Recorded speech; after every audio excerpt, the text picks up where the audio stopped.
Ustedes tienen armas, claro. Nos proveen a nosotros. ¿Y quién les provee de armas? La misma policía. La misma policía les provee de armas. ¿Se las compran ustedes? No, te alquilan. Hay tanto narcotráfico como... Eso es como pan caliente acá. El mundo entero se sorprende de los niveles de corrupción que se vive en Perú. No es verdad que, por supuesto, el Perú sea el país más corrupto del mundo, pero punteando tabla estamos. Y para pelear el cetro estamos. Pero lo que aquí llama la atención son los niveles, la vinculación de quienes deben perseguir el delito y a los delincuentes con los delincuentes. Radio y televisión española, probablemente el medio más visto y seguido en España y una referencia en el mundo hispano a nivel de información, ha emitido un documental, por supuesto para todo el mundo hispano, donde se demostraría cómo la Policía Nacional del Perú le alquila, le provee de armas al narcotráfico. Para ubicarnos bien, estamos hablando de la Amazonía. Y más que la Amazonía, estamos hablando de Loreto. Y más que Loreto, estamos hablando del trapecio amazón. ¿Ya? De esas confluencias entre el Putumayo, el Yavarí y el Amazonas, que es la transversalidad de la Amazonía continental. En esta parte, en Loreto, desde hace 15 años, se ha desatado de manera febril realmente el cultivo de hoja de coca y como consecuencia el narcotráfico. Está fuera del radar de la acción de la policía y del Estado peruano, que para comenzar no se reclama amazónico y por eso le da toda la vida su espalda a la Amazonía. Y eso ha permitido que se incremente en los últimos años 500, 1000, 1500, 2000, 2500, 3000, 3500, 4000, 4500, 5000, 6000, 7000 hectáreas de hoja de coca. Y por supuesto procesamiento de pasta básica de cocaína. Y los primeros tratamientos para limpiar la pasta básica y hacerla más refinada a través de laboratorios. Y sacarlo lógicamente pues con organizaciones criminales de Bolivia y Colombia al mundo entero. Y peruana también. El documental de la cadena española RTVE, la radio y televisión española, que se denomina Españoles en Conflicto, contaron los problemas que afrontan los habitantes y el ecosistema de la Amazonía peruana. Carlos García, ingeniero agrónomo que radica en Perú y que estudia la deforestación de bosques, señaló que un 70% de madera, 70% de madera que sale de Perú es ilegal. Escuche. Se estima, ¿no?, por estudios de diferentes instituciones civiles, que casi un 70% de la madera que sale del Perú es ilegal. Sale con su código, ¿no? Se exporta ya sea a México, Estados Unidos o a Europa, para hacer los parqués que tenemos allá en España, pero el 70% de esas plaquitas de parqué son ilegales. Sacan sin permiso ni nadie, sin derechos, y van sacando los últimos árboles centenarios que quedan acá en la selva para venderlo después, curiosamente, irónicamente, de forma legal en países como Europa o Estados Unidos. Van con sellos verdes incluso estos, pero han sido árboles robados. En realidad este es un asunto bien complicado. En la Amazonía, y la Amazonía no solo el Loreto, tendríamos que agarrar por supuesto Ucayali y otras zonas más de Amazonía, hay lo que se llaman las concesiones forestales. Gente particular y privada que tiene un área concesionada y tiene hectáreas de hectáreas. Y le dicen, bueno, ahí maneja el tema, en esta concesión maneja el tema del bosque y maneja el asunto de en este caso, por ejemplo, de la madera.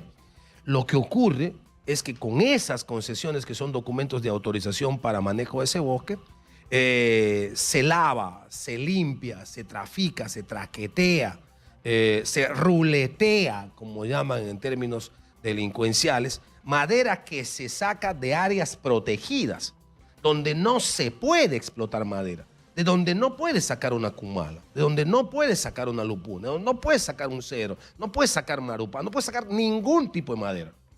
Sacan madera y dicen, no, pero mira, yo estoy sacando de esta concesión forestal. Y la concesionaria o el concesionario forestal presta su concesión y su documento. Sí, está sacando de mi área, sí, de ahí estoy sacando.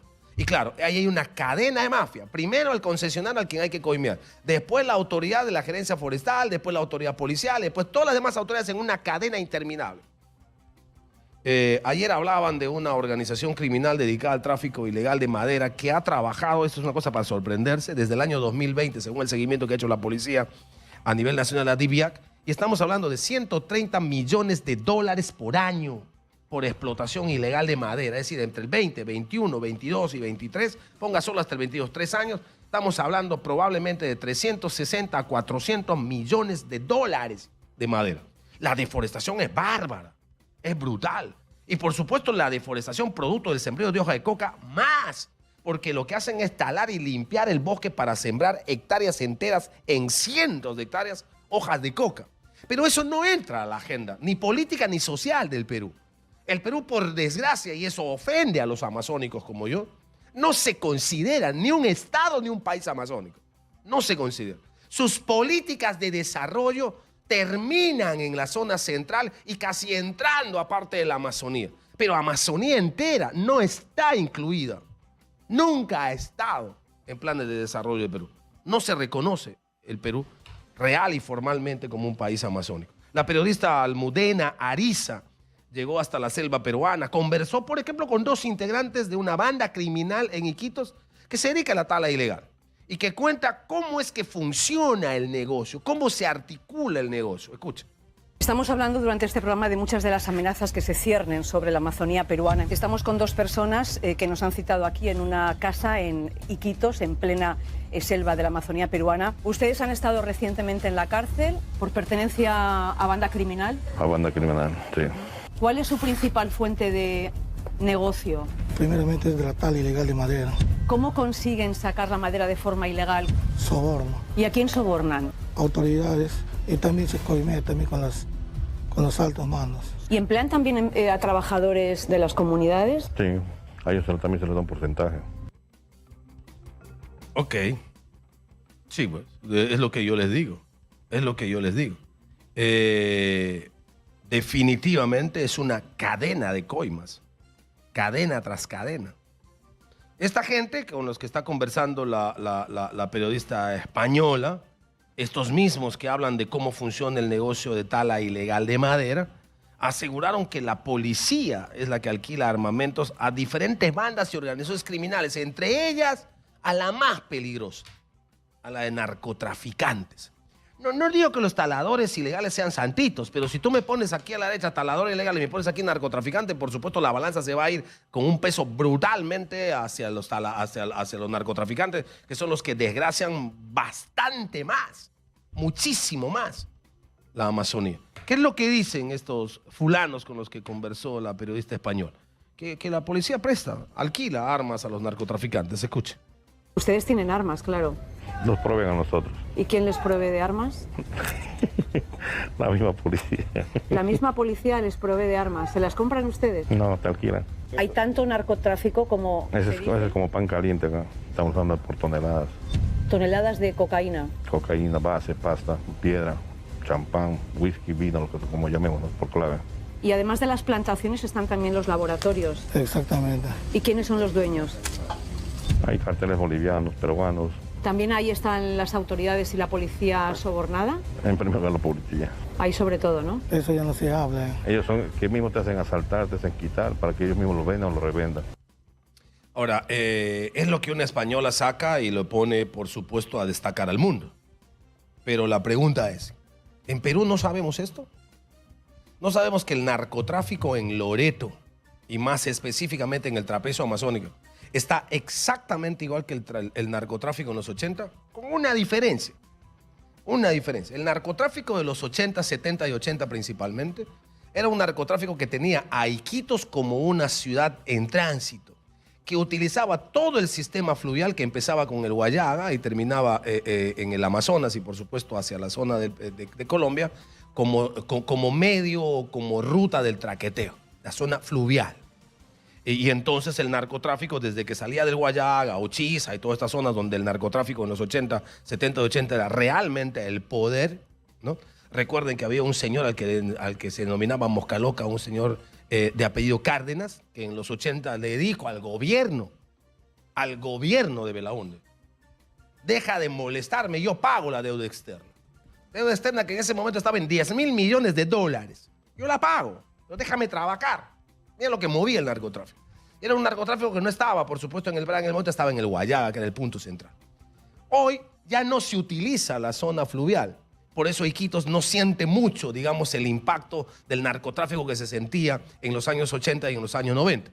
Porque hoy la zona de cultivo ya no es en el Guayaga. Lo del Guayaga debe seguir funcionando, pero va por otro lado.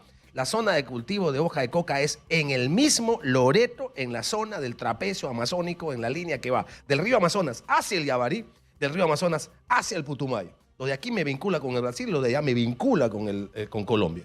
Y se entra, por supuesto, a territorio internacional entre Colombia para el mundo entero, aunque hayan bandas criminales, incluso bolivianas, trabajando en el lugar.